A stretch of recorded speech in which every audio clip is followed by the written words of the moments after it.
isang ilog sa probinsya ng Lanao del Sur sa Mindanao na dinarayo ngayon sa paniniwalang ang pag-inom ng tubig nito nakagagaling di umano ng iba't ibang mga karamdaman. Daan-daan ang nag-hike kamakailan paakyat ng Butig sa Lanao del Sur. Hindi sila naparito para mamasyal. Ang kanilang sadya, ang tubig na dumadaloy sa bukal na ito na kanilang iniinom. Duyala, datara ko ang view, datara beteng, promise! Ang lasa raw, minsan maalat at minsan Parang lasa sa soft drink. Murag mineral, huwag ka nang naiasin. ngunit ang talagang katakataka, ang usap-usapan na ang tubig sa bukal di umano nakakapagpagaling ng mga sakit, mapahika, kahit pa high blood at stroke. Lahat ng masakit sa lawasa. Ako di ko pakailay. May dumadaloy nga bang milagro sa kabundukan ng Lanao? Ang magsasakang si Michael, katuwang ang kanyang anak, bitbit ang 2 container ng tubig, aakyat ng bundok para mag-igib daw ng miracle water. Ito raw kasi ang maintenance niya sa kanyang high blood. Mula sa paanan ng bundok, binagtas nila ang isang masukal na trail. Makalipas ang halos 20 minuto, bumungad sa kanila ang bukal. Ang tubig na dumadaloy rito, malinaw, kung saan walang tigil ang agos ng tubig. Bawat tubo, iba-iba raw ang lasa ng tubig. Katulad nito, napakaalat yung tubo na ito. At saka yung doon naman, parang lasang kuha ng buko ng Diyos. Ang anak ni Michael, agad na pinuno ang dala niyang mga container. Naligo na rin siya sa ilog. Paniniwala niya, ang di umano, miracle water na kanyang iniinom at ipinanliligo ang nagpanumbalik ng kanyang lakas matapos siyang 3 beses na na-stroke nitong nakaraang taon. Di makapilas sa mga watakan. Kaya sa ko pa ganay, sa ko daw masakit, mabigra ko na gito. Sa ko gito, miyakatalo ako ma-stroke. Ang pera dapat sa kanilang pang-araw-araw na gastos napunta sa kanyang gamutan. Madagla klasya, may kayo numaka na bulong. So alhamdulillah ma'am, miyada so kapsa kita aayakan, aguso kapsa kita lawasakan, miyada so kapsa kito kidniakan, aguso kapsa kita. Kaya sinisiguro niya ngayon na lagi siyang may supply ng di umano miracle water sa kanilang bahay. Aradi ke kabinasa so kapagabulong yan. Kana ko pun sa kwan, ako adim na mga padabulong, pag inumak kami sa gina na miracle water.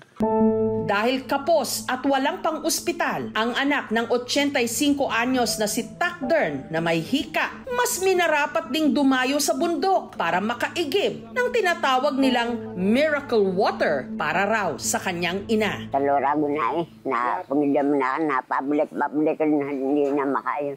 3 beses kada araw siyang gumagamit ng nebulizer. Ang problema, wala silang kuryente. Kaya kung saan-saan pa siya napapadpad para lang magamit ito. Magbasagoy na, tama na kapitan na doon turugin na piligtad na kadina o doon ni baka. Kaya nung nalaman niya ang tungkol sa sinasabing miracle water, hindi na siya nag-atubili pa. Makatalo ako rin makainom sa araw. At makalipas ang 1 buwan ng araw-araw daw niyang pag-inom nito, himala na guminhawa ang kanyang paghinga kahit hindi raw siya nagne-nebulizer. Uy, may ada so sakit akan, may akabagira ko kami ni sabi pasang sa miracle water. May akainom ako ron na may ada so sakit akan. Ang mga residente, kampante raw na inumin ng tubig. Nung minsang sinuri raw kasi ito ng isang water laboratory, lumabas na ligtas daw itong inumin. May kainom ako ron, nadabakan miyagdam, marata. Pero saan nga ba galing ang pinaniniwalaang milagrosong tubig? Ligtas ba talaga itong inumin? Ang bukal matatagpuan sa lupain na pagmamay-ari ng angkan ni Kahar. Tabi nga patang anak ni Ander. Nung madiscover na talagang may kakaiba yung tubig na manggagaling doon, lahat nagsusulputan, naggusto ang kinin na sa kanila yung lupa. Papahintulutan pa ang publiko na makapunta doon, pero mayroong proseso sa munisipyo na schedule by schedule. Saturday to Sunday for non-resident in Butig and Monday for the residents of Butig. Dekada 80 pa raw nung nadiskubre ito. Isa din yun sa mga ruta ng mga ngaso. Narinig na namin yung tubig na, yun nga, iba yung lasa niya. May ibang nagsasabing ang tubig, pinaniniwala ang nagmula sa Mount Makaturing. Pero wala pa raw makapagkumpirma nito. Dahil bulkan, may mga spring o bukal na matatagpuan dito. Taong 2023, ginamit itong water source sa ginagawang kalsada sa paanan ng bundok. Miracle water was found before the construction of Butig Barrera Road, looking for water, source of water to be used for the construction of the road. And I observed that the different type of spring has a different taste. Unti-unti nang may mga pumupunta doon na vlogger outside, kaya ganun siya nag-viral. Dito na rin nagsimulang umusbong ang iba't ibang mga kwento tungkol sa bukal. Uminom ako tapos nalinggo. Pagbalik ko, hindi na ako nakakaramdam ng pagod at saka hingal. Para masiguro kung ligtas ba talagang inumin ang tubig mula sa bukal, ang Local Government Unit o LGU ng Butig at mga kawani ng MENRO o ng Municipal Environment and Natural Resources Office nagsagawa ng initial microbiological test at batay sa inisyal nilang pagsusuri, lumabas na ang tubig mula sa bukal hindi ligtas inumin. Taliwas sa kumalat na resulta online na isinagawa ng isang water laboratory. Hindi po pumasa sa pamantayan ng Philippine National Standards for Drinking Water itong sinasabing miracle water. Dahil po sa mataas na antas ng coliform nito at saka nakita po dito yung fecal coliform, yung mataas na level na yon na counts is nagiging factor po siya na maaaring makaramdam ang isang tao ng LBM or yung typhoid fever. Sinubukan naming kunan ng pahayag ang nasabing water laboratory na una raw nagsagawa ng test. Ngunit tumanggi silang magpa-interview. Pero sa isang pahayag, iginiit nilang lehitimo ang resulta ng kanilang pagsusuri. Sa amin po, hindi po namin sinasabi na hindi po legit or hindi po accredited or hindi po tama yung result nila. Pero nag-convene kami na magsagawa ng pangalawa pang testing. Ang second test po is nagdagdag kami ng parameter para sa chemical component po.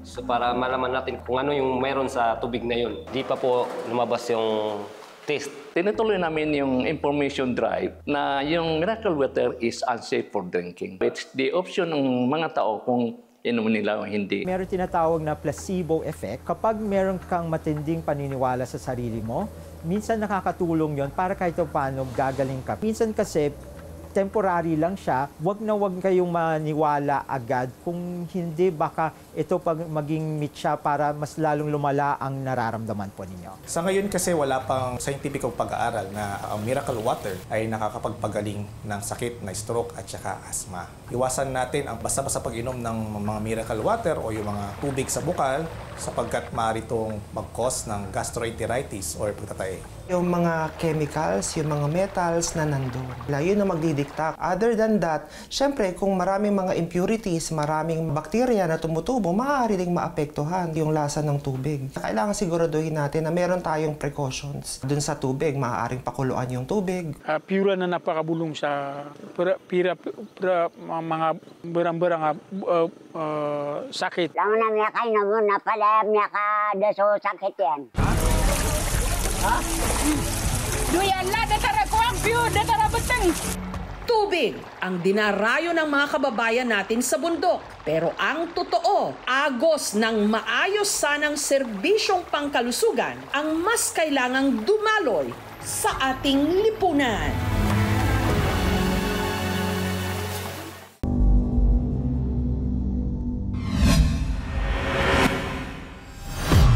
Tila wala na raw mahihiling pa ang content creator at rising sexy star na si Mika Nikdao. Sunod-sunod kasi ang pasok ng mga racket niya at collabs. Share lang ako. Akala ko yung nakahiga kasi na nandun? Eh, hindi. Nakita si kumpare. Napagod ako doon. Blooming din ang kanyang love life. Tunayan, nito lang November 24, ipinagdiwang pa nila ng kanyang nobyong si Carl, hindi niya tunay na pangalan, ang kanilang first anniversary. Pero ito na ang ipinost ni Mika kinabukasan. Video ng pagtatalo nilang magkasintahan na nauwi sa sigawan at pisikalan. Nariyang dinaganan siya ng nobyo at nakipag-agawan.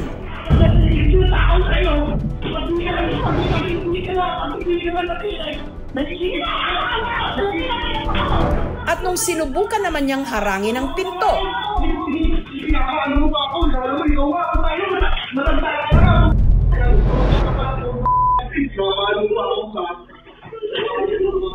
ang survivor ng pang-aabuso, handa na raw ikwento ang kanyang pinagdaanan upang maiwasan din ng ibang mga kababaihan na mabitag sa karahasan.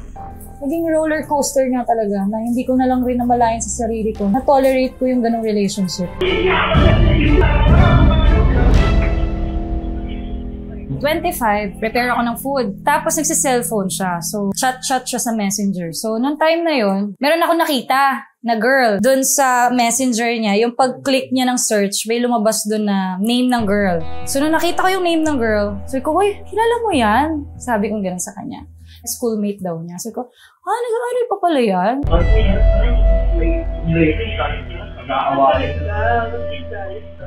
Hawak ko na yung phone, dami niya na sinasabi na kesyo, ba't unfair ka no? Bakit ka nakikialam ng phone? So, inasikaso ko pa siya, kumain pa kami. So, ako, medyo nakaramdam ako ng off.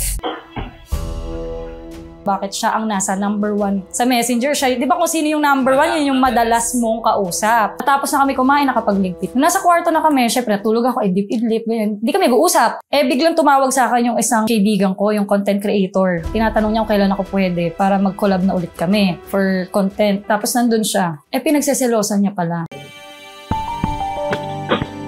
Maya-maya sabi ko sa kanya, saan pupunta? Sabi niya, alis ako. Bigla na siyang aggressive. Book na siya, nandyan na yung driver. Kaya kung makikita niyo sa video, inagaw ko yung phone kasi andyan na daw yung rider. Palabas na siya ng pinto nun. Sabi ko, mag-usap muna kasi tayo. Nagulat din ako sa reaction niya na pilit niyang kinukuha yung cellphone sa akin hanggang sa hindi niya na namamalaya na pinupush-push na niya ako dito sa floor. Ito nga, may sugat nga ako dahil yung phone niya gumagano'n sa akin. Nakuha niya yung phone. Pinipigilan ko ulit siyang umalis. Hanggang sa, yun na nga, bigla niya na akong hinahatak, tapos bigla niya na akong nasampal. Ano pa nga ako, siguro mag-loading pa ako. Nasaktan niya na talaga ako. Doon na naisip ko na, talagang kaya niya pala talagang gawin. Bumalik siya. Sa puntong yon, sinabi raw ng kanyang nobyo na naggalit pala ito sa tumawag kay Mika na content creator. Sorry siya sa akin. Kayakap lang siya sa akin. Sabi ko, bakit ka nagsusorry? Bakit ka umiiyak? Dahil nasaktan mo na ako. Kasi siya sumasagot. Maya-maya umihilik na siya.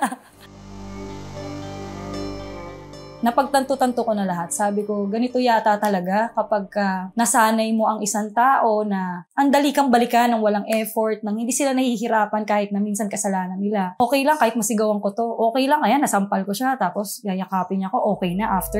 November 2024, nung unang nag-cruise ang landas ni Mika at Carl sa isang birthday party. Magiliw, mabate. Kahit sa parents niya, sweet siya. Caring siya talagang ipaparamdam niya talaga sa'yo na yun yung love. Hanggang sa dumating na kami sa point na sobrang layo na. Hindi ko nakilala siya. At yung sarili ko, minahal naman niya ako, syempre. Pero yung mahal na mahal. Kasi pag mahal mo yung tao, hindi mo kayang saktan yun. Yung mga ginagawa niya sa akin, sigawan ako, murahin ako, pag emotional siya, kaya ko lahat gawin yun. Ba't di ko ginagawa? Ang lagi ko iniisip, masasaktan ka.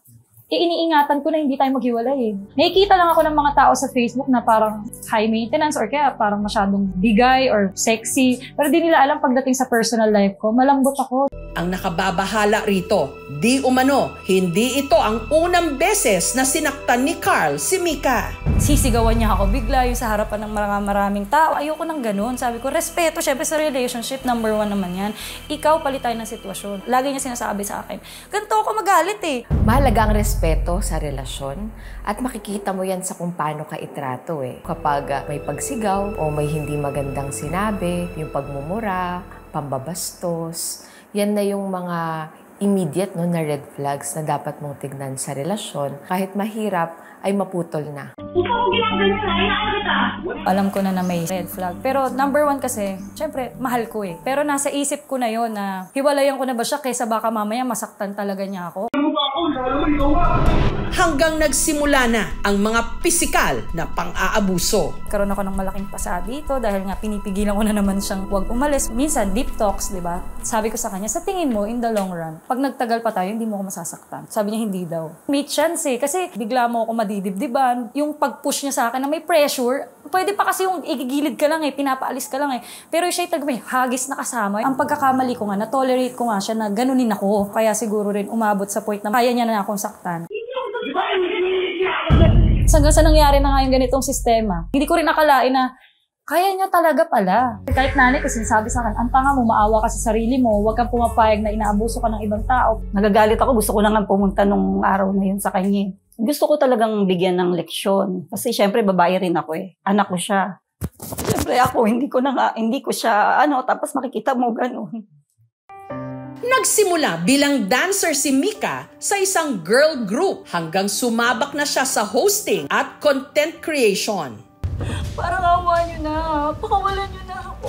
Ang lagi kong role, sexy. Mas naging wide nga lang ngayon kasi nga nauso na si sexy comedy skit. Oh. Nandito ka pala. Oh, share lang ako. Yun yung hindi nila maintindihan na part lang naman ng work kasi yun eh. We would like to thank our sponsors. Nag-host ako sa mga corporate events. Hindi nila nakikita yun. Hindi naman kasi naiintindihan ng tao na ang trabaho ko online. Binild ko yung personality ko online. Ayon sa datos ng WCPC o Women and Children Protection Center ng PNP, mula August hanggang November ngayong taon, halos 7,000 ng mga kaso ang naitala na paglabag sa RA 9262 o Anti-Violence Against Women and Their Children Act of 2004. Batas laban sa karahasan sa mga kababaihan at mga bata. 36 na kababaihan ang nakakaranas ng iba't ibang forma ng violence against women kada araw. At nasa 60% nito ay domestic violence at intimate partner violence. Kaya nagpapakita lang yan na sa kabila ng may mga batas na tayo laban sa VAUSI, napaka-prevalent pa rin ito. Samantala, para makuha ang panig ni Carl, pinuntahan ng aming team ang kanilang tahanan. Ang humarap sa kanila ang nagpakilala nitong ina. Tumanggi siyang magpa-interview. Pero giit niya, hindi pa raw umuuwi sa kanila si Carl. Hindi niya rin daw alam ang tunay na pangyayari sa pagitan ng kanyang anak at ni Mika. Lalo't maayos naman daw ang turing ng kanilang pamilya sa dating nobya ng anak.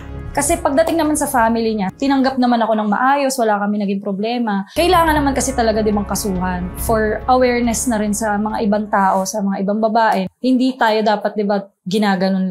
Nung during na nagsasorry siya sa akin, sabi ko sa kanya, ayoko na. Ayoko na talaga. Di ba sinabi ko naman sa'yo, once na talagang masaktan mo na ako, ayoko na. Sabi niya, ayaw niya. Sabi niya, ayoko. Iniwan ko siya dito nun sa bahay. Umalis ako. Pumunta ako sa mga kaibigan ko. Doon ko na pinost yung nangyari. Tapos nung pagka-post ko na yun, natawagan niya ako na nagsasorry siya, ayusin namin. Sabi ko sa kanya, hindi ka matututo. Hindi ka maa-aware na mali. Kailangan mong makita na mali yung ginagawa mo. Nilabas ko yung video. Siyempre, nung nilabas ko yung video, nakita ng mga tao, magulang ko na hindi nga daw normal. Gusto nilang mag-file ako ng case.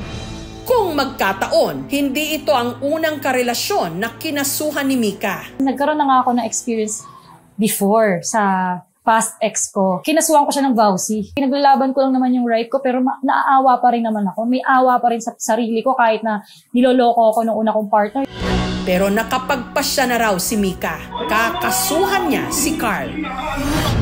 Itong Miyerkules, nagpa-blotter siya sa kanilang barangay. Ang barangay po ay nag-i-issue po ng BPO, Barangay Protection Order, for 15 days. Then po, if takot pa rin siya, ito po ay nare-renew. Nagsampa rin siya ng formal na reklamo sa Barugo, Caloocan Police Station. Kapag file na ako ng statement, request na lang sa akin para i-assist naman ako sa Camp Crame for medical, legal, tsaka yung psychological assessment. Then pagdating ng Monday, file. Maaari po silang magsampa ng kasong paglabag sa Republic Act 9262 o mas kilala bilang Violence Against Women Under Children Law o VAUSI.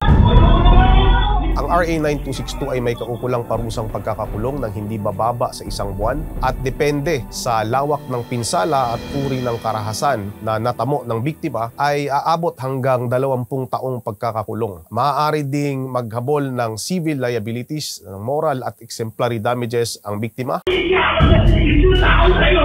Nagsasorry siya sa akin na ayusin namin, bigyan ko siya ng chance. Pero hindi ko na nire-replyan. Hindi ko nakikita yung sarili kong magiging martir na balikan ulit siya. Ang video ay mabisang ebidensya upang mapagtibay ang kaniyang pagsampa ng reklamo. Wala naman po itong magiging komplikasyon kapag ang kaniyang purpose po nito ay ipaglaban yung karapatan. Dahil nayurakan ang kanyang pagkababae, ang kanyang reputasyon at nagtamo siya ng pinsala. Kasalanan namin dalawa, nandun na yon, or hindi talaga kami para sa isa't isa. May mga attitude ako, may mga attitude siya na hindi kami mag-meet. Doon sa mga nananakit, kailangan magkaroon sila ng kamalayan na mayroong consequences yung mga ganitong behavior, both socially and legally. Pangalawa, importante rin na ibukas natin sa mga perpetrators na merong tulong na available para sa kanila. At at the end of the day, baka biktima rin sila. So importante na matulungan din sila on their respective problems. Napakababa ng mga nagre-report. Nasa 2 out of 10 lang. Dahil sa takot pa rin na wala namang mangyayari. Pero hindi yan totoo. Na kapag tayo ay tumindig at lumaban, may mapapanagot. So kailangan dapat una pa lang, pag may sign na ng or abusive behavior, ma-exit ka na. Hindi, tinapos ko naman na rin eh. Hindi niya ako talaga mahal. Kasi ang totoong pagmamahal, hindi ka kayang saktan.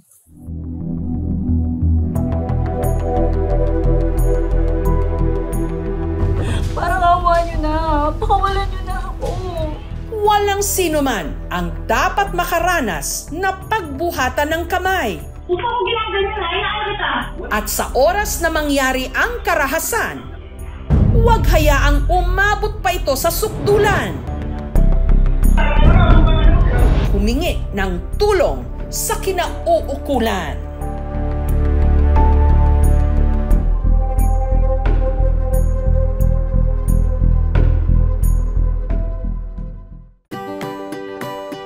Napakabilis magbago ang buhay ng batang boksingerong si Eman Bacosa Pacquiao at nakilala pa ang kanyang celebrity crush na si Jillian Ward. KMJS, Gabinang Lagim! Love you guys, love you. Sanya Lopez! Miss Jessica Soho! Sa premiere night ng KMJS Gabinang Lagim the Movie, ang mga manonood bago na pasigaw sa takot.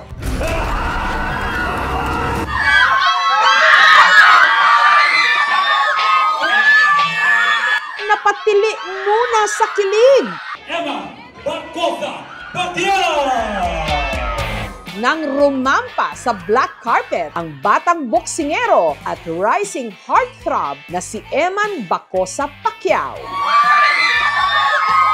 Napapanood ko yung mga interviews niya, napakabuting tao, napakabuting bata. Idol po to ng mama ko at idol ko po to.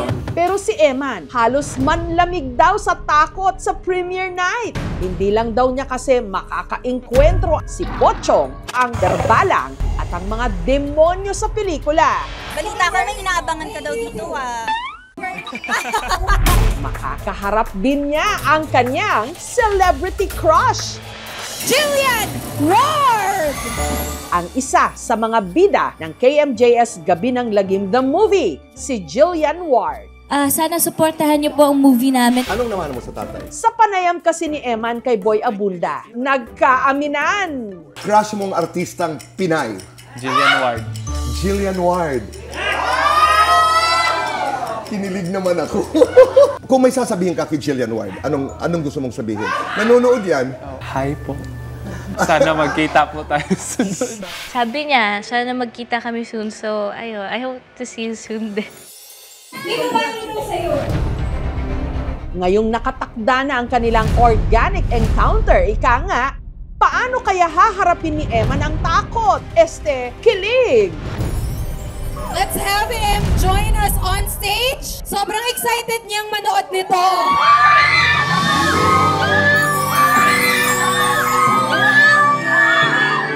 Ready na ba ang lahat para sa Gabi ng Lambing? Hindi sukat akalain ng 21 anyos na si Eman na matutuon sa kanyang spotlight. Sa mahabang panahon kasi, malayo siya sa mata ng publiko. Winner by unanimous decision, Eman Bacosa! Pero pagkatapos manalo ni Eman sa Thrilla in Manila 2, nakitang lumapit siya sa kanyang ama, ang Pinoy boxing legend na si Manny Pacquiao, at sa misis nitong si Jinky Pacquiao. Ang mga pinagdaanan ni Eman, pati na kung paano siya tinanggap ng kanyang ama, dito niya unang ibinahagi sa KMJS. Ano pakiramdam? Pinagmalaki ka ng tatay mo? Siyempre po, masaya po ako. Manny Pacquiao in the last round after that. Anong pakiramdam na pinapapanood mo siya tapos alam mo, siya yun, tatay ko yan? Ay, thank you Lord sa lahat ng pwede kong maging uma, siya pa talaga. Nung maliit pa po ako, naintindihan ko na kaagad yung sitwasyon. Naintindihan ko po na meron rin po siyang sariling pamilya, kaya hindi na po ako masyado nagtatanong. Pero may pressure din yun, Eman, ha? Opo. Na anak ka ni Pacquiao, ha? Opo. Focus lang po ako sa fight. Hindi po ako nagpapadala sa pangalan kasi at the end of the day, hindi naman po ako si Manny Pacquiao. Ako naman po si Eman Bacosa Pacquiao. Matapos maitampok ang kanyang istorya, nakuha ni Eman ang simpatsya at pagmamahal ng publiko. Sinubaybayan ang kanyang bawat galaw. Nababasa ko po yung mga comments na maganda po daw yung nanay ko, maganda daw yung pagpalaki sa akin. Thankful ako kay God kasi may mga tao nakaka-appreciate sa pamilya ko at sa akin. Gayunman, hindi rin siya nakaligtas sa mga pambabatikos. Kung anong nasa isip nila, bala na sila. Ang Panginoon naman talaga nakakaalam ng totoo na mabait yung mama ko, tsaka hindi pa kami masamang tao. Pag may sinasabi silang masama sa mama ko o sa akin, sinasabi ko lang God bless, ganun. Mabuti po, wag na lang po kayong magsalita tungkol sa akin at sa daddy ko kung ano man po yung nangyari sa amin noon, sa amin na lang po yun. Kasi kikita nyo naman po, sumusuporta naman po siya sa akin. Stop the negativities, spread love. Mabuti rin daw na nalaman ng publiko ang kanyang pinagdaanan para hindi na raw ma-question pa ang kanyang husay bilang boksingero. Para ma-clear out na rin yung mga sabi-sabi na baka binili ni Eman yung fight. Lagi rin po kasi akong ini-issue tuwing laban na binibili ko daw yung fight, baka di daw ako nagtitraining ng hard, kaya daw madali ko daw natatalo yung mga kalaban. Nagtitraining po talaga ako ng maayos. Kasabay ng pagkilala sa kanya, ang pagbubukas ng iba't ibang oportunidad. Pumirma siya ng kontrata sa Sparkle GMA Artist Center. Bago po kami nag-sign ng contract, pinag-pray muna namin yung kontrata na, Lord, plano mo po ba talaga to an endorsement? Pero pinaka-focus ko po talaga ngayon is boxing. Hanggang marami nga ang kinilig sa inamin niya kay Boy. Crush mong artistang Pinay? Jillian Ward. Jillian Ward. Kung may sasabihin ka kay Jillian Ward, anong gusto mong sabihin? Hi po. Sana magkita po tayo soon. Love you. Napapanood ko dati yung mga teleserye niya. Ganda pala niya. At saka ang cute, ganun. Marunong rin pala siya sumayaw, ganun. Tsaka kumanta. Yun yung nagustuhan ko sa kanya. Godly rin naman siya. Maalaga sa pamilya niya at caring masyado siya. Welcome to GMA. And I pray na hindi ka magbago. I pray po na he stays true to himself, very godly. And may God bless him always. And sabi niya, sana magkita kami soon. So, I hope to see you soon din. Looking forward to, meet her. Kaya naman marami ang na-excite nung nakitang rumampa si Eman sa premiere night ng KMJS Gabi ng Lagim the Movie kung kung saan bida ang kanyang crush na si Jillian Ward.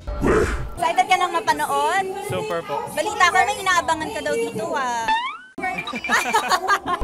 Hanggang dumating na nga ang pinaka-inabangan ng lahat. Ang bida ng Sanib, Jillian Ward!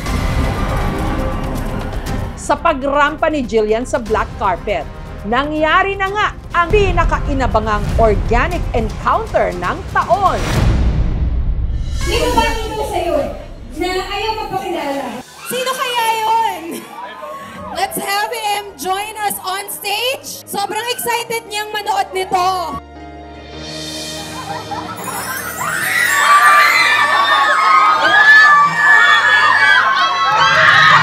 Si Eman, nakaharap sa wakas ang kanyang crush.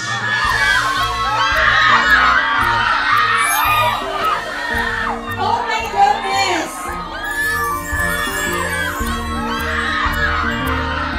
Eman, bago mo batiin si Jillian ng personal, so excited ka na bang mapanood si Jillian sa Gabi ng Lagim? Kasi alam ko, bumiyahe ka pa just to watch.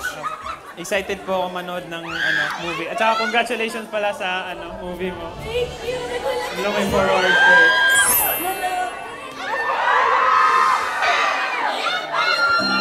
Sobrang ganda mo.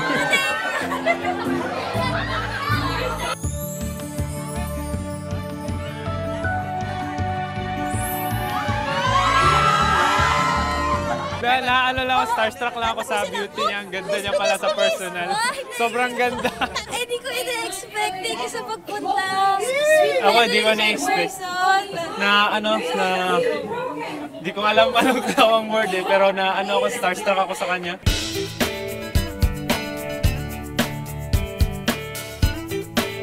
Hindi ko in-expect na makakamit po kayong lahat. Isipin mo na lang, ang dami mong tagahanga, di ba? Isipin mo dahil sa mga napanalunan mo sa boxing. Eh ngayon, mas dadami na yung mga kasasayo.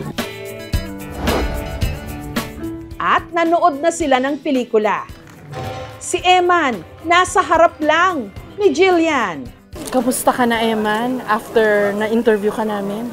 Maayos naman po. Bless po. Glory to God. Congratulations, Thank you ha? so much po. Basta huwag ka makakalimot, ha? Oh, never po. Thank Siyempre, you. tita pa naman. Anong pakiramdam? Po? Dito sa premiere ng KMJS Gabi ng Lagim, the movie, nakita mo si Jillian, di ba?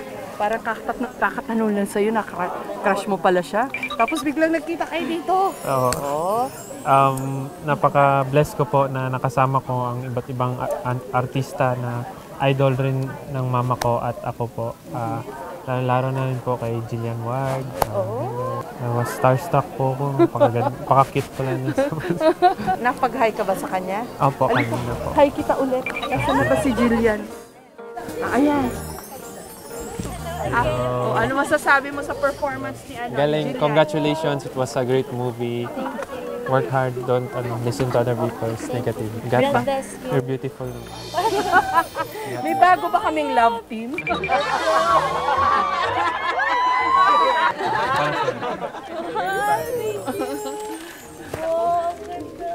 Baka maging ninang ako nito.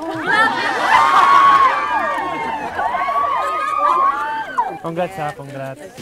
Gayunman, ang naging kilos ni Eman sa pagtatagpo nila ni Jillian, umani ng samot-saring reaksyon. Feeling close agad siya? Touchy pa masyado. Boundaries are important, pero based sa videos, hindi naman siya mukhang malicious. Depensa ng mga taga-suporta ni Eman. Likas lang daw na sweet ang batang boksingero, pati sa kanyang ama. Makikita rin daw ito sa iba pang mga nakasalamuha niya sa premiere night. Some people are just genuinely sweet. Ganyan talaga when you grow up sa family na full of love. Sa mga gumagawa po ng negative issue, bago ka mag-judge ng isang tao, alamin mo muna kung ano yung totoo.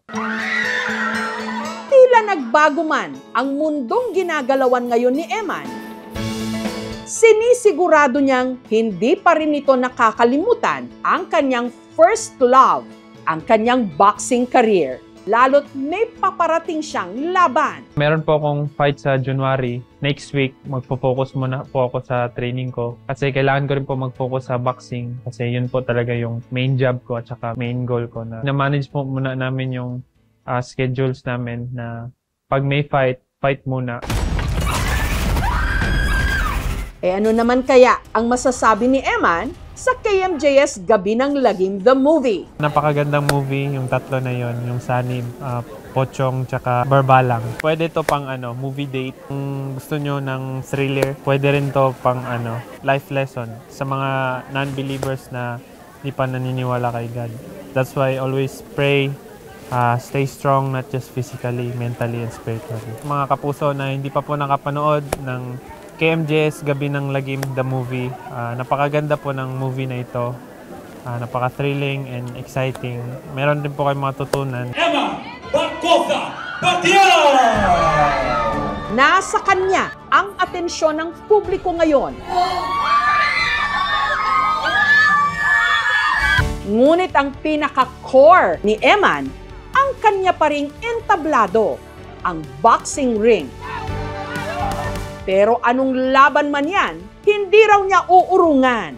At ang pinakamatibay niyang sandata, ang kanyang puso.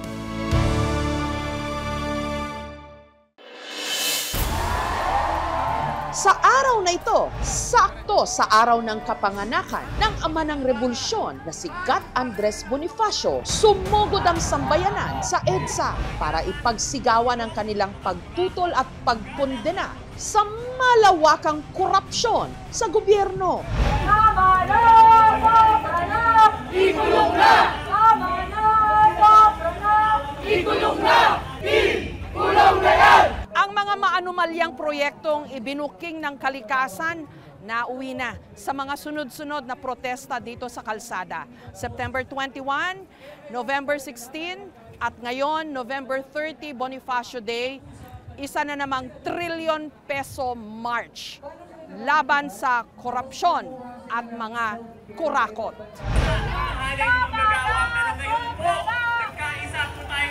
Isa sa mga namuno sa rally sa People Power Monument sa EDSA, si Kiko Aquino D, apo ni dating Pangulong Cory Aquino. Third generation Aquino, nasa kalsada pa rin. Oo, sana last na ho kasi I think yung pamilya ko gusto na nila na mapayapang buhay, yun naman yung parating sinasabi, pero wala, minsan may mga pasaway kagaya ko na pag meron po tayong kailangan panindigan. Hindi mo nararamdaman na kumota na yung pamilya namin? Hanggang ngayon ba naman, hanggang sa henerasyon ba naman namin? Ginagawa pa rin namin to, wala kang ganun. Lahat naman po tayo may tungkulin na ipaglaban po yung ating bayan at hindi po kami exempt dyan kahit ano yung apelido natin.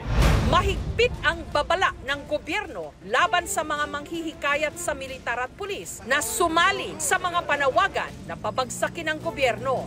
Pero si dating governor ng Ilocos Sur, Chavit Singson, iba ang pananaw. Nakikiusap na lang po ako sa mga military, mga pulis, especially the general, please help our country. Trabaho nyo yan. Protect the state. In the Constitution, the civilian are more supreme than the military. And the military should support the people and the state. Walang sinasabi ron na to protect the president or a corrupt government. So makonsensya po kayo kung hindi kayo kikilos, hindi nyo protektan ang nasusunog na ng ating bansa. Marcos resign! Aristuhin! Ikulong sa selda 13! Mga kurakot! Ikulong na yan! Bagamat ipinapanawagan nilang panagutin ang mga kurakot, hindi raw ang pagbibitiw ng Presidente Bongbong Marcos at Vice President Sara Duterte. What's the message today? Alam ko, you were quoted as having said na wala kayong ipapanawagan na mag-resign dahil doon naghahati-hati Yun nga, kung resign man ang call nyo or wala pa, okay lang yan. Pero pag yung panawagan nyo po ay sa ating sandatahang lakas, yun po na po yung mali. Dahil dapat parating civilian authority over the military. So hindi natin sinasang-ayunan ang RevGov, ang snap elections, at ang resign all. No? Ang sinusulong natin ay yung patuloy na pag-imbestiga ng Senado, ng Kongreso, ng ICI, at yung pagsampa ng mga kaso, at yung pag-convict ng sandigan. So yung proseso, respect the process, ganun respect po? the process within the constitutional framework. Dapat managot lahat ng sakot! Taliwas ito sa panawagan naman ng mga nasa hiwalay na rally sa Maynila sa araw ding ito. Marcos Duterte, resign, resign, resign! Marcos Duterte, walang pinag-iba! Gusto na po namin silang matalsikin. Silang dalawa. Wala po silang masyadong nagawa sa bansa. Puro kapalpakan. Nanawagan po kami mula sa kanin ng mga kabataan na palugutin na lahat ng sangkot at magbitiw na sana si Marcos Jr. at si Sara Duterte dahil sa kanilang involvement sa mga flood control corruption na umiiral sa ayon. September 21, magkakahiwalay po yung rally ngayong araw na ito, November 30. Meron nangyayari sa EDSA, sa may bandang EDSA, sa People Power Monument. Meron din po dito sa may Manila, nagsimula po sa Luneta, lumipat po sila papuntang Santa Cruz. Hindi natin alam kung hanggang saan naabutin to, pero sa nakikita natin, karamihan mga bata, iba't ibang mga organisasyon. Bandang tanghali, naglakad sila papuntang Santa Cruz, bago Menjola, kung saan na sila naharang ng mga pulis.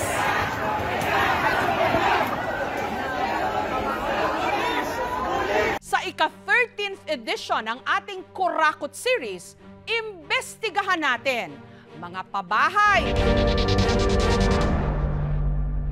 Nitong November 21, inilabas na ng Sandigan Bayan ang warrant of arrest para sa 16 na individual na sangkot di mano sa mga maanumalyang flood control project. Sa mga sumunod na araw, naaresto ang 9 sa kanila habang patuloy pa rin ang paghahanap sa iba, kabilang na si dating Ako Bicol Party List Representative Zaldico.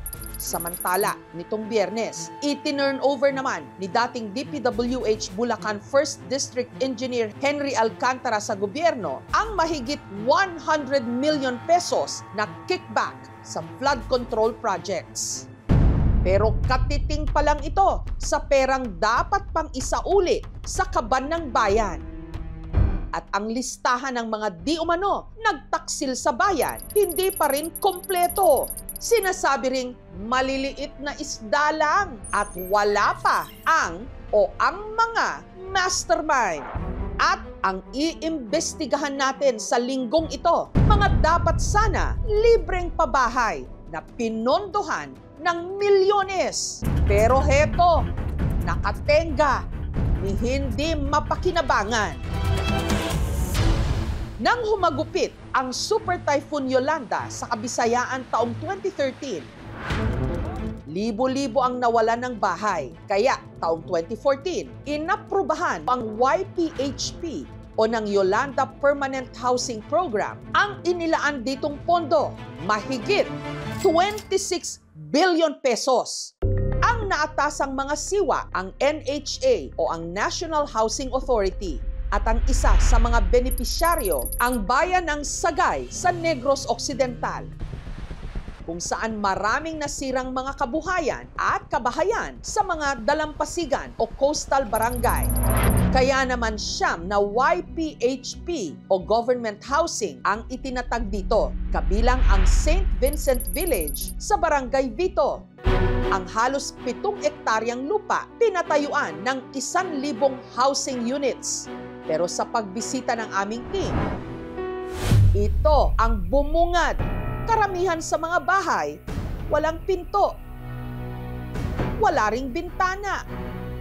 At ang ilan sa mga ito ni hindi mapasok. Sobrang sukal na kasi at tinubuan na ng mga ligaw na halaman at damo. Parang mga konkretong kahon lang na pinaglipasan ng panahon. Ang dapat sanay mga komunidad. Ngayon, ghost town.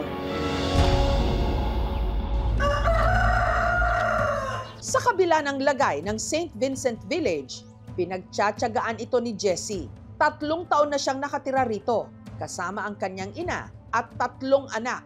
Natangay sa tubig yung bahay namin. Maiyak talaga ako kasi wala talaga kaming bahay, ma. Kaya hulog ng langit daw nung nabalitaan niyang inaprubahan noong 2014 ang pagtatayo ng mga pabahay. Masarap sa dibdib na may bahay na ipamimigay. Agad daw niyang inasikaso ang requirements. Maghintay lang daw kami. Ilang taon na ngayon. Pero ang mga housing unit, inabot daw ng 4 na taon bago natapos. At na-turn over daw sa LGU o Local Government Unit ng Sagay nito lang 2021. Pagkatapos na itong pinagawa, akala namin ibigay na. Hindi pa naibigay doon. 4 na taon na ang lumipas mula nung i-turn over ang mga bahay sa LGU ng Sagay. Pero ni isa, hindi pa raw formal na naibibigay sa mga benepisyaryo. Kung gayon, paanong 3 taon nang nakatira rito si Jessie sa St. Vincent Village? Pag-aamin niya, illegal daw ang pagtira niya rito. Ako lang kusa kasi wala talaga kaming bahay. Bahala na kung makulong. Pinaalis kami, taga-iraw sila. Hindi pwede pa raw ipatira to. May gagawin pa raw tong housing. Wala namang pinagawa. Ito na, bumalik kami dito. Dahil illegal ang paninirahan niya rito, ni hindi raw siya makapagpakabit ng kuryente. Ito, lampara at saka solar. Init kasi. Walang hangin. Araw-gabi, magpapaypay. Tiis-tiis na lang. Wala rin silang tubig. Kaya bumibili na lang sila ng mga galon ng tubig na nagkakahalaga ng 3 piso kada isa. Bukod kay Jessie, may iba pang pamilyang umukupa sa pabahay kahit wala ring pahintulot ng LGU. At marami sa kanila, kinokolekta na lang ang naiipong tubig ulan sa malalaking drum. Magkabuo og tubig. Pati na sa mga hindi nagagamit na Poso Negro. Kani may ani kalubugon na mo ara nang ginapang bisbis sa tanom. Napo dito sa unha may mga limpyo napo limpyo man ang ginapanghugas na mo pangkaligo. Ang isa pang malaking kabalintunaan sa kabila ng pagkakaroon ng 1,000 nakatenggang housing units, may ilang piniling gumawa ng barong-barong sa gilid mismo ng St. Vincent Village. Katulad ni Mang Alfonso, ang kanyang pader at bubong, pinagtagpi-tagping yero at trapal. Kiniya ang pag-istar na ko dre temporary rin kay hindi man ako ng lupa. Gaya ni Jessie, minsan din daw pumuslit si Mang Alfonso sa mga bakanting unit pero nahuli siya. Palayas ang mga tanod. Pusasan daw ko, di ko umalis. Wala pa nagipanugutan sa mayor nga paistaran. Dapat sa mga tao gidi o ang ning mga housing. Siyempre damo tao wala balay. Binisita rin ng aming team ang 2 pang YPHP projects sa Sagay, ang St. Joseph Village 1 sa Barangay Old Sagay at Lizares Village 1 sa Barangay Bulanon. Pero gaya ng St. Vincent Village, karamihan sa mga unit dito wala pa ring nakatira. At ang masaklap pa rito, ang ilan sa mga unit unti-unti nang nawawasak. At may ilang nakatabingi na. Sa St. Joseph Village 1, 218 sa 900 units ang okupado ng target beneficiary. Samantalang sa Lizares, higit 300 lang sa 650 housing units ang may legal na nakatira. Pero bakit nga ba naiwang nakatiwangwang ang karamihan sa mga pabahay at tila hinahayaan na lang mabulok? Nakipag-ugnayan ang aming programa sa mga nakalistang kontratista ng mga YPHP projects sa Sagay pero hindi sila sumagot sa aming mga mensahe. Ngunit ayon sa nakalap naming impormasyon mula sa isang mapagkakatiwalaang source, natapos daw ng ilang contractors ang mga proyekto at na-turnover na nila ito sa NHA at sa mga LGU. Sa pagkakataon daw na mailistanan ng LGU ang mga benepisyaryo ng mga pabahay at handa na itong i-turn over sa mga residente, saka pa lang daw ilalagay ng contractors ang mga kulang na pinto at bintana sa mga ito. Sa makatuwid, bakit hindi pa rin ito i-turn over ng mga sangay ng ating gobyerno? Nakipag-ugnayan kami sa NHA. Ayon sa ahensya, 93% ng mga YPHP sa Negros Occidental ang completed na raw at na-turn over na raw nila ang mga ito sa mga LGU. Si LGU kasi yung mag-award. Sila din yung mag-determine kung sino yung mga affected ng typhoon. Naging 12 years lang yan kasi mga Manila-based kasi yung majority of the Yolanda contractors. Kaya medyo mahirap mag-coordinate sa mga remaining works na lang yan.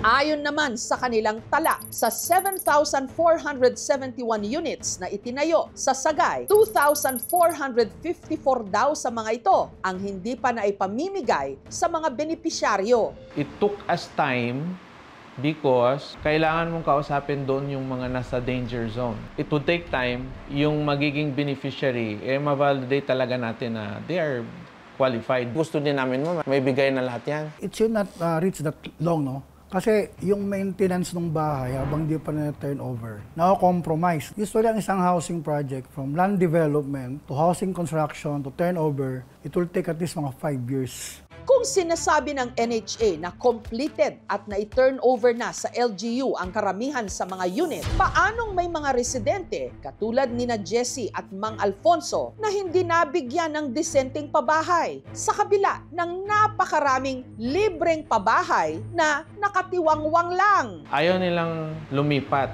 kasi yung kabuhayan daw nila nandoon sa dagat. Policy ng mga leaders namin is ibigay na lang doon sa taong gustong tumira doon. Pag hindi sila nag-occupy doon, kinakancel namin. We are just a component city. Hindi naman kami highly urbanized na lahat ng opportunities nandoon. Gustuhin man ni LGU na mag-create ng lahat ng trabaho, hindi talaga kaya. Paglilinaw rin nila, marami sa mga housing unit ang napapakinabangan na raw.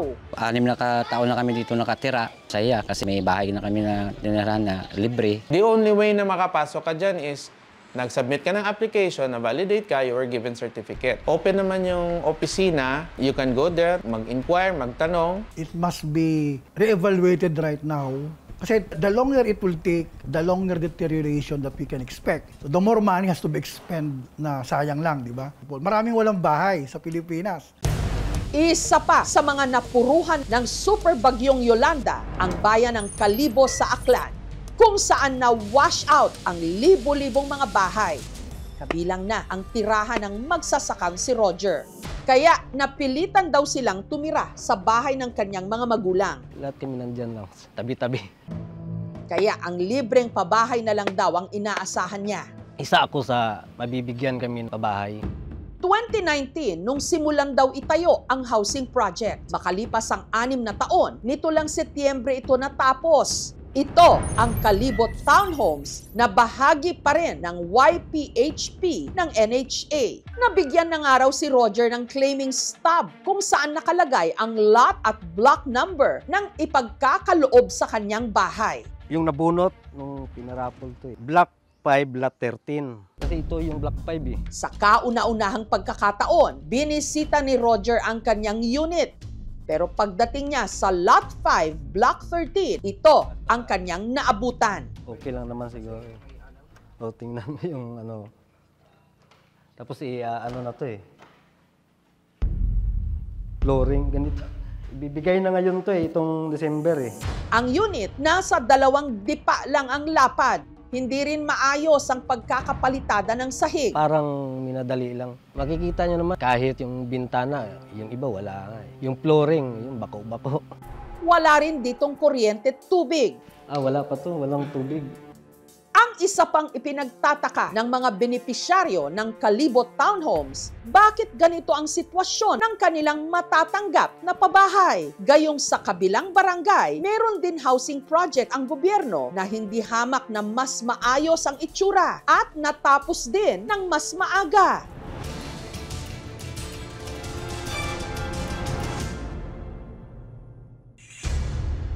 Sa pag-iimbestiga ng aming team, ang Kalibot Townhome sa barangay Naloo, pinaglaanan ng 164 million pesos. 2024 pa raw dapat ito natapos, pero makailang beses itong naurong. Ang bagong itinakdang completion date ngayong araw, November 30, 2025. Ang unang kontraktor ng proyekto, ARR Construction. Kinalaunan, inilipat daw ito sa Edmarie Construction and Trading na kabilang din sa mga kontraktor ng mga pabahay sa Negros. Minsan na ring pinangalanan dito sa ating programa ang Edmarie Construction and Trading na isa sa mga kontraktor sa di umano substandard na flood control project sa bayan ng Arayat sa Pampanga. Sinubukan naming kunan ng pahayag ang ARR Construction Company pero hindi sila tumugon sa aming mga mensahe. Ang Edmarie Construction and Trading naman, ipinaliwanag kung bakit naurong ng naurong ang kanilang construction. Inclement weather usually ang naging cause ng extensions. Yung project sa Nalooc, maganda po ang pagkakagawa kasi low-table siya, pwedeng gawan mo ng second floor. So kung mayroong mga diferensya namang makikita, aayusin po yun. Yung buong housing unit, tapos na po yung number of units na itinatayo. Ang tinatapos na lang talaga is yung pagkakabit ng mga kuryente sa loob ng bahay bago yan i-turn over, kumpleto yan na pinto ng jealousy. Ayon naman daw sa huling pag-uusap ng Kalibo LGU at ng kontraktor, 95% completed na raw ang proyekto. Wala kaming direct supervision sa proyektong ito kapag ito ay proyekto ng National Housing Authority. Hindi pa ito na-turn over sa local government unit ng Kalibo. Nasa NHA pa rin po yung pananagutan sa mga delays na encounter ng proyektong ito. Yung pagtigil ng construction, pag-terminate ng kontrata ng previous contractor. Delay yung pagdating ng mga materialis na kakailanganin para sa construction site. Ongoing pa rin po ito at nag-commit po sila yung contractor natin, yung Edmarie, na matatapos nila ngayong February 27, 2026. Ano naman kaya ang paliwanag ngayon ng NHA tungkol dito? Initial po natin na delay is mutual termination dahil sa land disputes. Kinailangan na baguhin yung mga plano. Hindi natin maiiwasan yung mga delays na brought about bad weather condition. Recently, nagkaroon ng MOA signing for turnover para maging binded, kumbaga, si contractor, LGU, and si NHA. Rest assured na ginagawa ng aming ahensya ang lahat ng makakaya nito upang mapabilis ang proseso. Galit na galit talaga. Iisipin mo yung mga pinangako hanggang ngayon ilang taon, puro lang pangako. Oo nga, may tirahan ka. Wala naman kaming hanap buhay dyan. Sana mabigyan ng, hindi lang bigyan ng unit, hanap buhay rin. Rest assured po, ginagawa po namin yung aming makakaya, yung aming trabaho. Continuous po yung pakikipag-ugnayan namin sa NHA para madaliin po ito pagkat long overdue na project na po ito. Every time na natapos namin yung aming housing project, kaagad namin itong tiniturn over sa local government units. We have already warned them na may ultimatum na tayo from the President to really award and complete the projects. We acknowledge the concerns raised regarding alleged substandard housing units. Lahat naman po ng proyekto ng NHA dumadaan sa masusing pagsunod sa National Building Standards. Ang anumang nakikitang deficiencies upon inspection ay agad naman naming pinaparectify sa mga gumagawa ng mga contractors. Yung datos ng pamahalaan, nasa 6.7 million ang housing backlog sa buong bansa. Mas madadagdagan ko dahil nga lagana pa rin yung mga demolition sa komunidad at yung pagpapalaya sa mga kababayan natin, mga maralita. Ang pinakaugat naman po kung bakit palpak ang mga proyekto mula sa pabahay at dahil mas malaki pa yung korupsyong nangyayari. Kahit may mga napatayo ng mga pabahay, sobrang taas ang mga bayarin, yung qualification na napakahirap i-provide ng mga maralita. Kaya kailangan po talaga disente, abot kaya, pangmasa, pampublikong pabahay na may kabuhayan para mabuhay yung mga tao ng maayos at hindi para silang basurang itinatapon lang sa malalayong lugar. Kaya rin nananawagan kami ng lahat ng sangkot sa korupsyon, mapanagot kasi hanggat hindi natin napapanago, uulit-uulit at lalala pa yung kahirapang dinadanas natin ngayon. Kung bahay ng bayan ang gobyerno, palayasin at ikulong ang mga kurakot. Patuloy ang ating pagsisiwalan kung ano ang mali sa gobyernong ito. Dahil ang tahanan ng taong bayan ay para sa mga tapat, hindi sa mga tiwali o kurakot.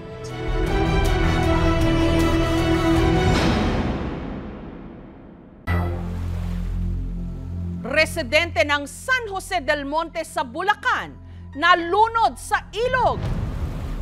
Bawat ilog may kwento ng misteryo, gaya ng ilog na ito sa San Jose del Monte, Bulacan, kung saan meron daw naninirahang nilalang na nakunan pa ng litrato. Ano siya at paano niya naapektuhan ang pamumuhay ng mga nakatira sa paligid ng ilog? Loy, pakita ka na, Loy. Sa videong ito, ang isa sa mga nakatira malapit sa ilog nagsusumamo. Pakita ka na. Mahigit kalahating araw na kasing hinahanap ng rescuers ang 11 anyos niyang anak na si Carlo o Loy na pinangangambahang nalunod. Bakit naman ganun si Carlo pa? Ang dami pa naman ng gusto. Ang paniniwala ng mga taga roon, si Loy hindi lang basta nalunod. Di umano, may kumuha sa bata. Pinagbabawalan kami maligo ng ilog, may mga nanghihila daw po. Ang salarin, pinaniniwalaang ang siya ring nasa kumalat na litrato. Lumabas po yung sa Jesus sa lahat. Ito daw po yung picture na yun na bago nakuhanan yung insidente ng pagkalunod ni Carlo, yun daw po yung nakita. Tila may sumisilip sa tabing ilog. Parang kung anong nilalang na may mahabang buhok at itim na mga mata. Nakakatakot naman. Halos taon-taon daw, meron talagang nalulunod sa ilog na ito sa barangay Muzon East. 6, 7 since 2012. Hindi akalain ni Josie na ang buhay ng anak niyang si Loy ang sunod na nakataya. Mamapunta lang ako sa kaklasmate ko sa phase 2. Ang hindi alam ni Josie, nagkayayaan na pala ang anak niya at ng mga kaibigan nito na maligo sa ilog. Sabi po ng isang kaklasmate, maliligo daw po sila. Ayaw namin sumama kasi muntikan na rin po kami malunod nun eh. Nagbabato lang po kami ng tubig habang yung iba kong kaklasmate tumalo na po. Maliligo na lang ako, pre. Pero si Carlo, hindi raw nakatiis at nakiligo na rin. Di ba po malalim hanggang tuhod lang po. Dilangoy po nila papuntang gitna. Laking gulat daw nila nang ang batong kanilang kinatatayuan biglang gumuho. Yung bato daw po naging buhangin po. Hinatak po sila. Nakikita po si Carlo na nagpipigal. Hindi po siya makaalis kasi po yung buhangin nangahatak po eh. Ang dalawang kaibigan ni Renz nakalangoy pabalik sa Pampa. Pero si Carlo, hindi na raw nakaahon. Hanggang leg na lang po yung nakikita namin. Sigaw po kami ng sigaw. Nag-engage po yung aming team. Through surface lang, hanap sila rito, kinakapa. Wala rin sila nakita. Bakit ganito anak? Nagpaalam ka bahay. Bakit dito mo ko pinapunta? Ilog pala itong malalim. Ang mister ni Josie na si Ronaldo tumulong sa mga rescuers sa pagsisid sa ilog na nasa 15 feet ang lalim. Itatay ko buhay ko. Para sa aking anak makita ko lang. Pinipilit kong makaikot ng ikot na gumagapang para maano ko yung anak ko, masalat ko man lang. Dahil lumalalim na ang gabi. Alanganin po na mag-engage ng gabi dahil medyo delikado. Pinagpabukas na po ulit. Kinaumagahan sa pagpapatuloy ng paghahanap kay Loy, pasado 10:00 ng umaga. Nag-engage na yung isa namin kasamahan din, may nakapa siya. Doon niya nakapa, yung bata. Nakita na si Carlo! Pero nahirapan silang iahon si Carlo dahil naipit daw ito sa ilalim. At nang tuluyan na nila itong naiahon, matigas siya na hindi pa siya bloated. Bakit si Carlo? Bakit si Carlo? Yung sakit na parang hindi ko kakayanin. Ang sabi ko, bakit yung anak ko pa, ang bata-bata, doon lang naguho yung mundo.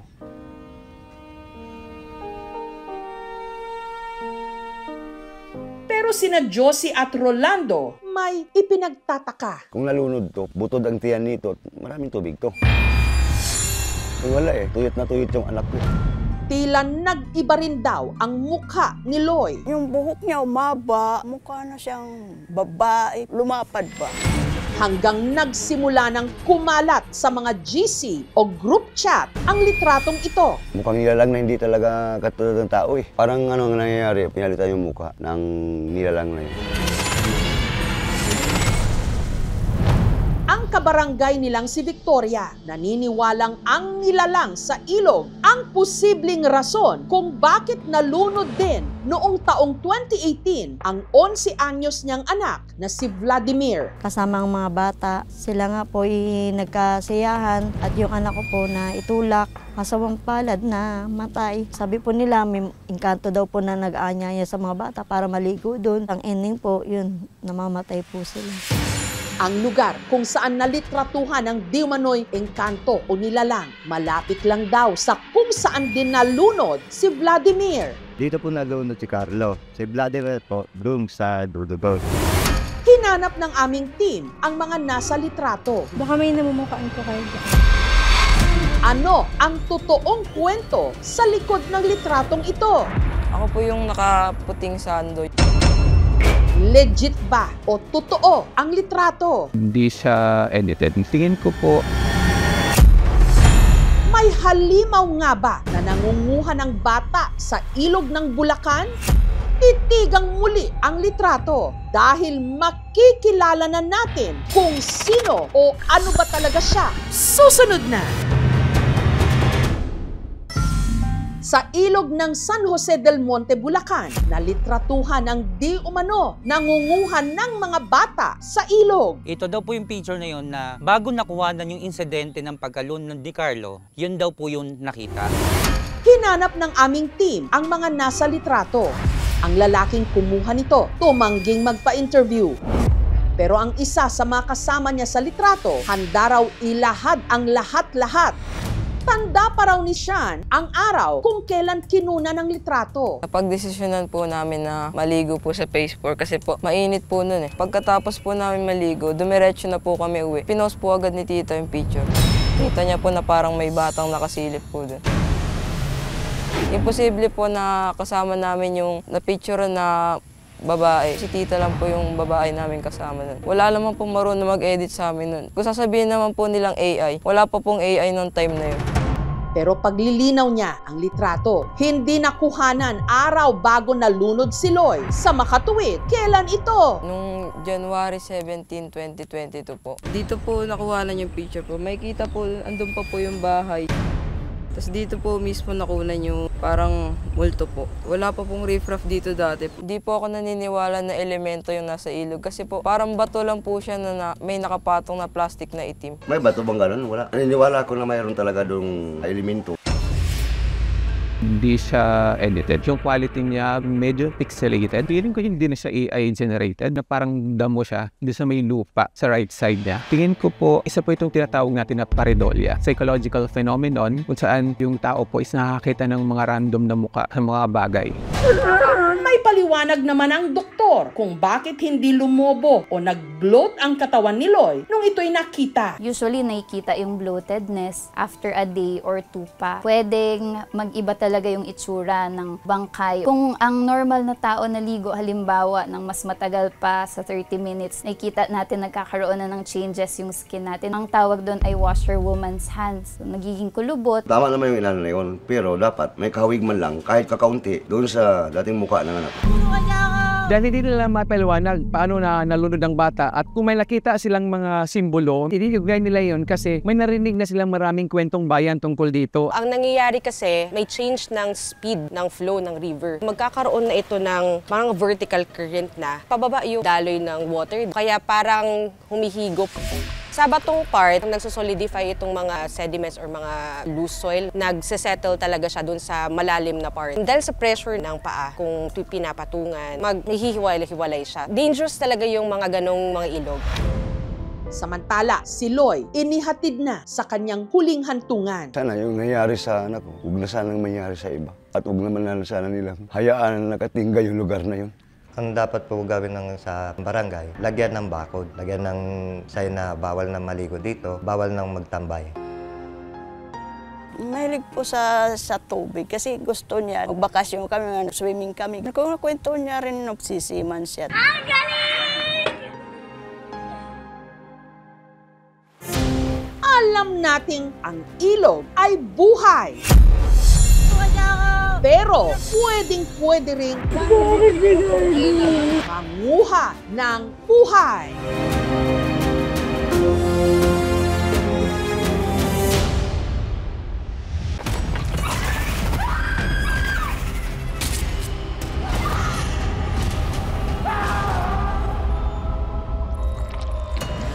Alangga ko ikaw, Apo. Alangga ko man ikaw la. Ba't ka nagsiman? Maharap ko to eh. Para kay Lola din. Hindi ko na alam, hindi ko naiintindihan kung anong nangyari sa kanya. Makakasiguro kayong gagawin namin ng lahat para sa kanya. Wala ka ba talaga nakita, Abner? Wala ka narinig? May gumagala na berbalang dito sa atin.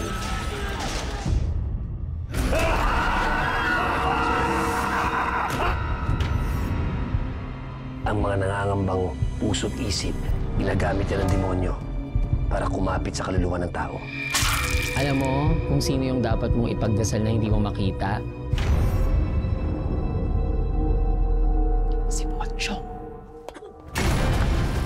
Kumakain ng patay, may mata ng pusa, may pakpak ng pangke, lumalakas kapag kabilugan ng buwan.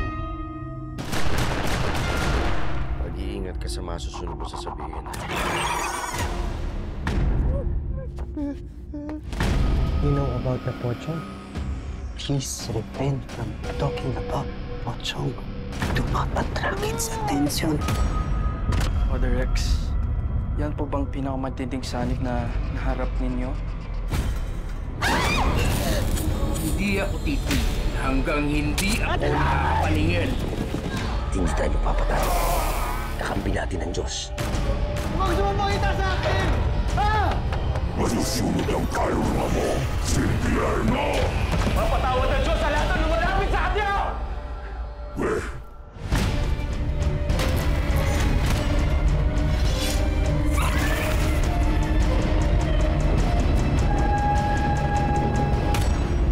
Ito po si Jessica Soho at ito ang Gabi ng Lagim.